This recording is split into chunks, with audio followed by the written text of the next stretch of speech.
एक साल पहले कन्याकुमारी से कश्मीर तक हम भारत जोड़ो यात्रा पे चले। राजस्थान से निकले, 4000 किलोमीटर समुद्र से हिमालय तक चले और रास्ते में हजारों लोगों से मेरी डायरेक्ट बातचीत हुई। युवाओं से, बुजुर्गों से, किसानों से,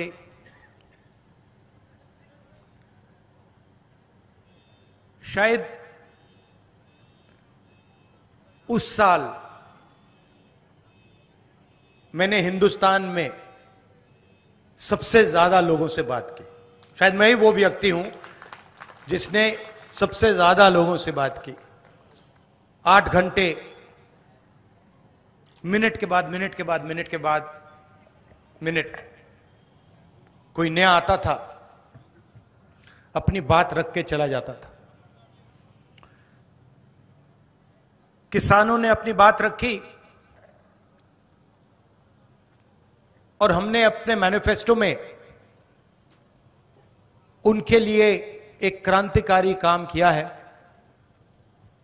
पहली बार हिंदुस्तान में लीगल गारंटी किसानों की एमएसपी के लिए दिया है हमने।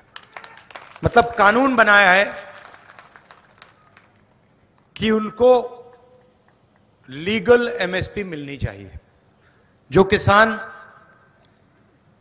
दिल्ली की ओर चल रहे हैं, जिनको सड़कों पे रोका जा रहा है, उनकी मांग हमने पूरी कर दी है अपने मैनिफेस्टो में। जाति जनगणना की मैंने बहुत बात की है।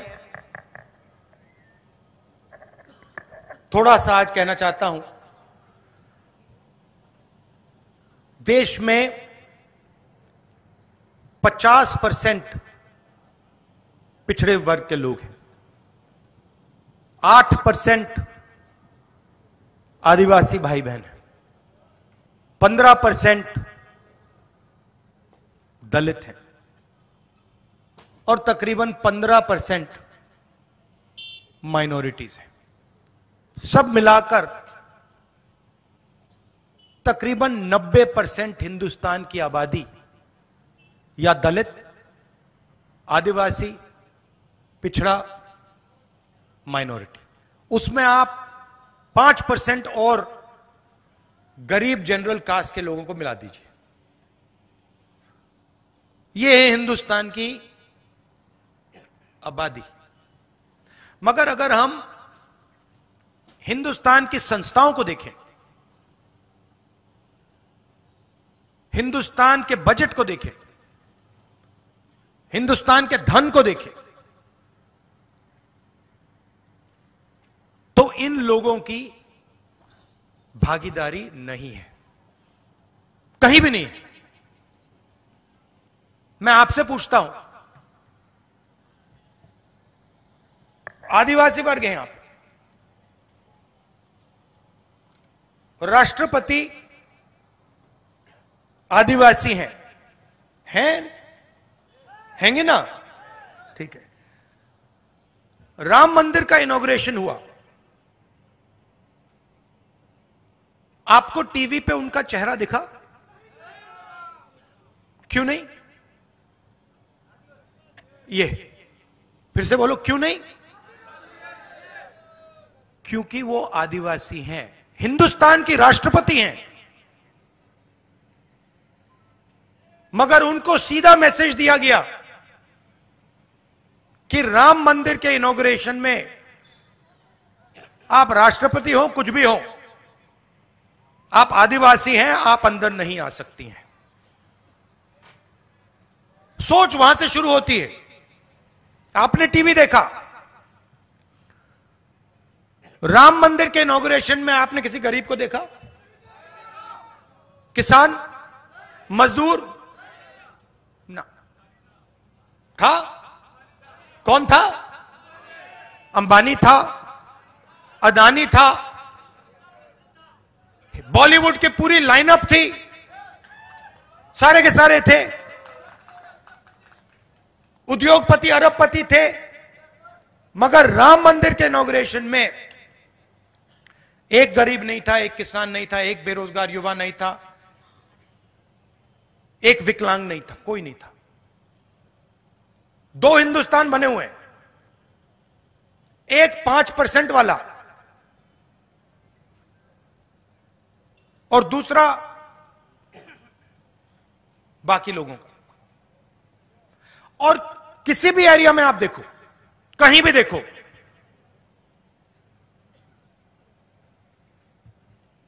आपको पिछड़े, दलित, आदिवासी नहीं दिखने वाले। हिंदुस्तान की सबसे बड़ी 200 कंपनियों की लिस्ट निकालो, उनके मालिकों के नाम पढ़ो,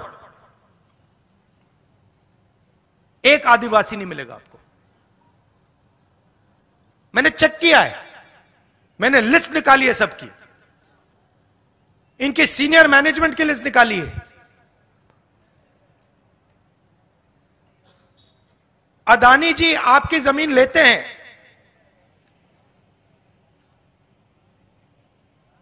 आपका जल छीनते हैं, जंगल छीनते हैं, मगर उनकी कंपनी में सीनियर लेवल पे आपको एक आदिवासी नहीं मिलेगा, एक दलित नहीं मिलेगा, एक पिछड़ा नहीं मिलेगा, और हिंदुस्तान की सबसे बड़ी 200 कंपनियों में नहीं मिलेगा।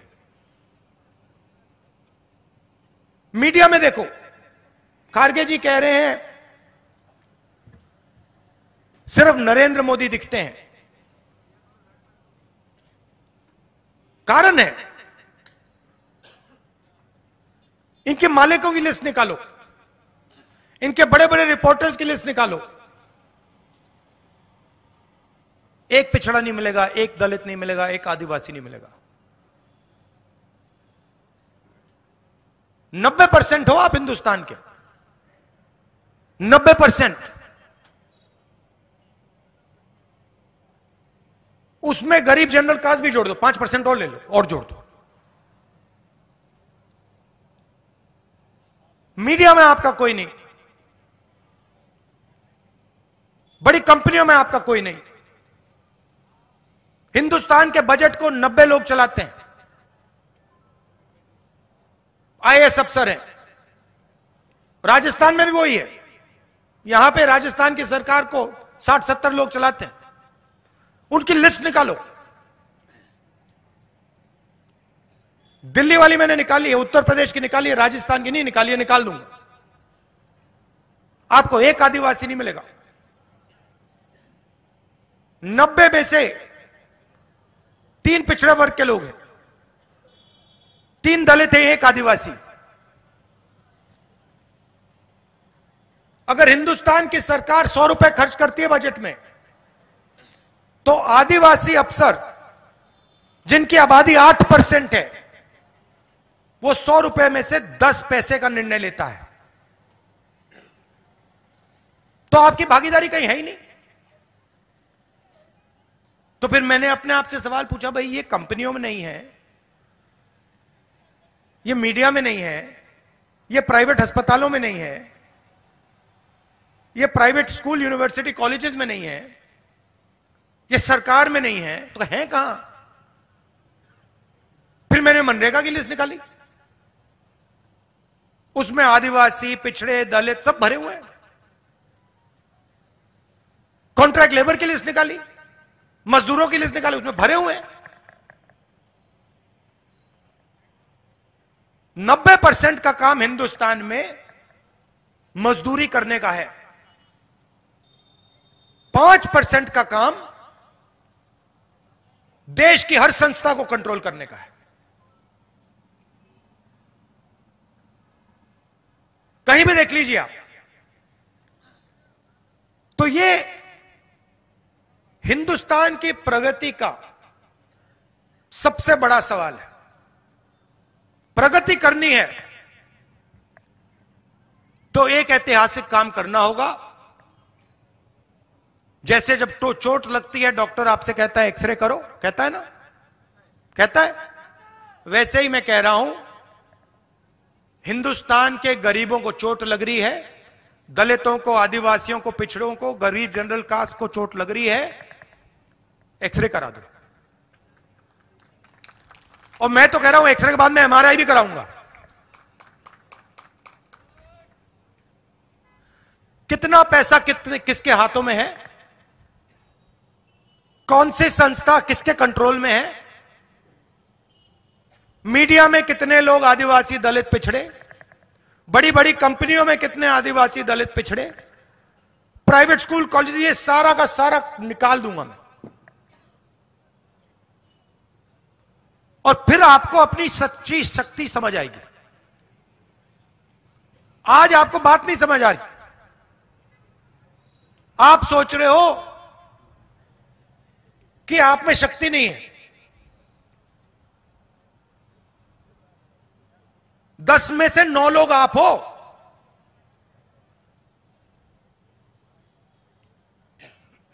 और आपके सब रास्ते बंद कर दिए। पहले आर्मी में जाते थे, अग्निवीर कर दिया। पहले पब्लिक सेक्टर हुआ करता था, पूरा का पूरा प्राइवेटाइज कर दिया।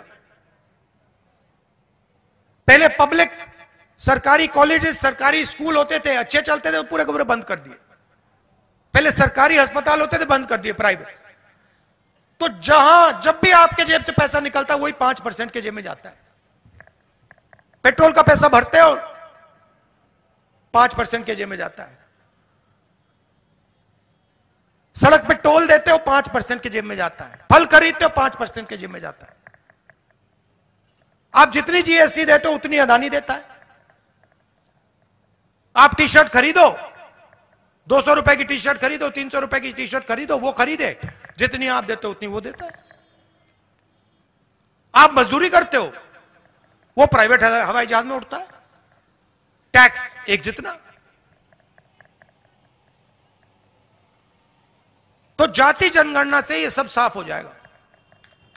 देश को पता लग जाएगा, 90% को समझ आ जाएगी बात, भैया कैसे हमें इस देश में ठगा जा रहा है।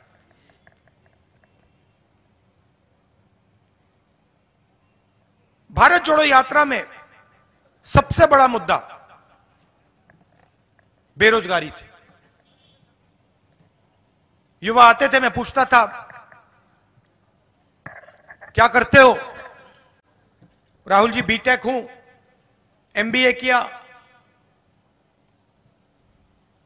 मेडिसिन पढ़ी, कंप्यूटर प्रोग्रामर हूं। क्या करते हो? कुछ नहीं, रोजगार नहीं है।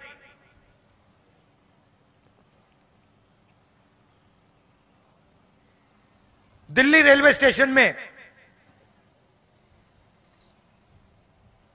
एक युवक कुली का काम कर रहा था, मेरे पास आता है, राहुल जी मैं तो इंजीनियर हूं, सिविल इंजीनियरिंग की है मैंने, 5-10 लाख रुपए मैंने प्राइवेट इंस्टीट्यूशन को दिए, अब मैं कुली का काम कर रहा हूं। नरेंद्र मोदी जी कहते हैं पकोड़े बेचो। और सबसे जरूरी मुद्दा है देश के सामने। तो आज मैं आपको यह बताना चाहता हूं कि हिंदुस्तान के युवाओं के लिए, आदिवासी युवाओं के लिए, पिछड़े वर्ग, दलित, गरीब, जनरल कास्ट के युवाओं के लिए कांग्रेस पार्टी क्या करने जा रही है। सबसे पहला कदम हमने गिनती की है, हिंदुस्तान में 30 लाख सरकारी वैकेंसीज हैं। 30 लाख। मोदी जी इनको भरवाते नहीं है, बीजेपी इनको भरती नहीं है। सरकार में आने के एकदम बाद हमारा पहला काम होगा कि 90% को 30 लाख सरकारी नौकरियां हम दे देंगे।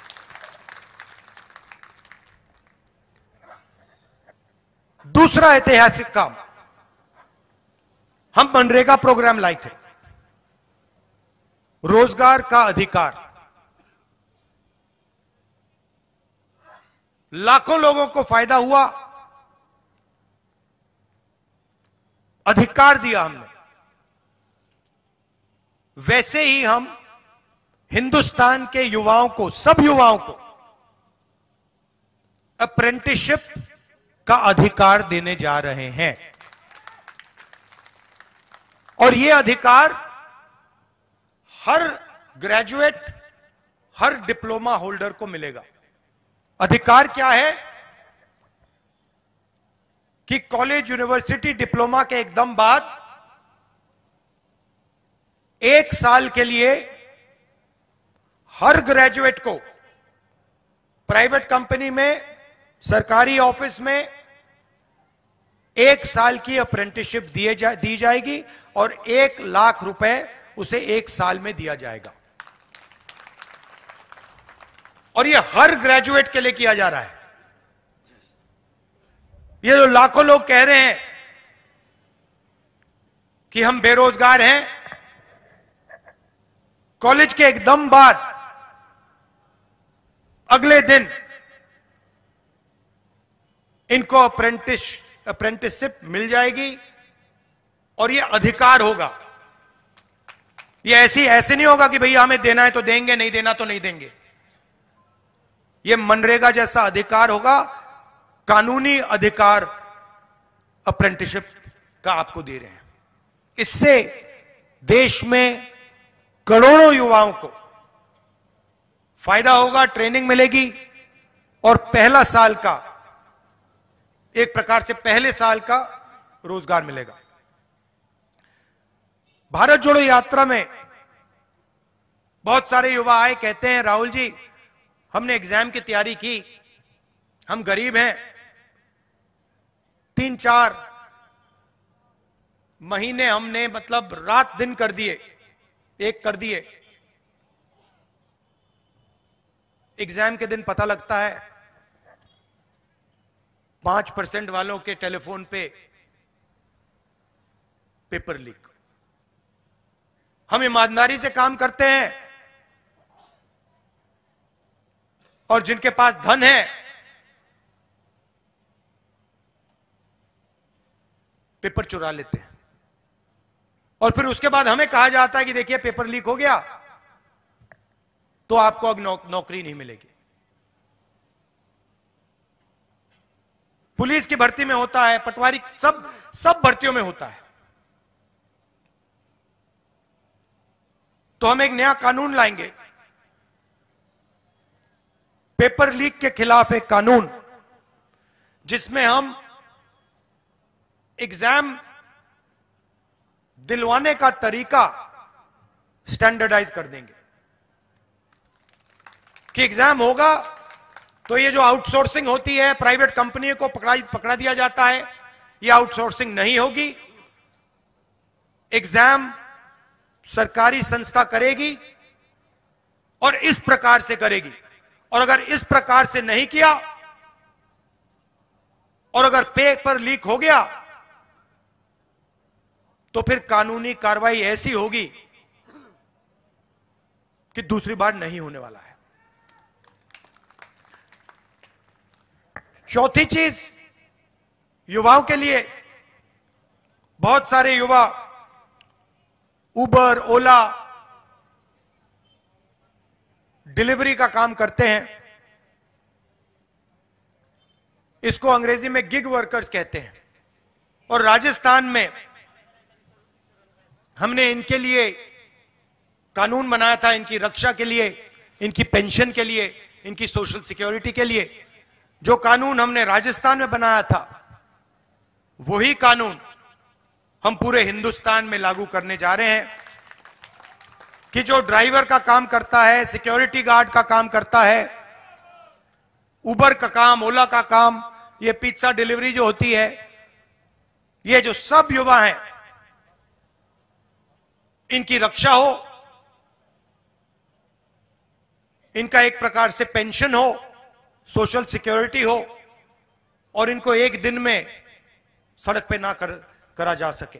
तो इसके लिए हम एक हिंदुस्तान में एक कानून बना रहे हैं। और पांचवी चीज, यह भी ऐतिहासिक चीज, नरेंद्र मोदी जी ने स्टार्टअप इंडिया किया, स्टैंड अप इंडिया किया, मेक इन इंडिया किया, कोई फर्क नहीं पड़ा। वो सारा का सारा 2-3 अरबपति उठा के ले गए। नरेंद्र मोदी जी की मार्केटिंग जरूर कर दी, टीवी पे उनका चेहरा जरूर दिखा दिया, मगर जो युवा हैं उनको ना स्टार्टअप मिला ना मेक इन इंडिया मिला। तो हमने 5,000 करोड़ रुपए स्टार्टअप्स के लिए एक फंड बनाया है और हर डिस्ट्रिक्ट में यह फंड रहेगा। 10 करोड़ रुपए स्टार्टअप्स के लिए, गरीबों के लिए यह फंड दिया जाएगा। तो गरीब युवा हैं, बेरोजगार युवा हैं, ये अगर छोटा सा बिजनेस शुरू करना चाहते हैं, काम करना चाहते हैं, तो ये स्टार्टअप फंड उनकी मदद के लिए किया जा रहा है। तो ये 5 ऐतिहासिक काम हैं युवाओं के लिए। भर्ती भरोसा, 30 लाख वैकेंसीज भरना, पहली नौकरी पक्की, अप्रेंटिसशिप वाला कानून, पेपर लीक से मुक्ति, पेपर लीक वाला कानून, गिग वर्कर्स के लिए सोशल सिक्योरिटी और युवा रोशनी 5,000 करोड़ रुपए डिस्ट्रिक्ट्स में स्टार्टअप्स के लिए। तो ये हम आपके लिए करने जा रहे हैं। अंत में आपसे कहना चाहता हूं कि आपकी आदिवासियों की जल, जंगल और जमीन की लड़ाई हमारी लड़ाई है। आपके साथ हम खड़े हैं। हम पैसा कानून लाए, जमीन अधिकरण कानून लाए, और जो भी हम आपके लिए कर सकेंगे, शिक्षा के लिए, स्वास्थ्य के लिए, जल, जमीन, जंगल के लिए, हम आपके लिए करेंगे, दिल से करेंगे।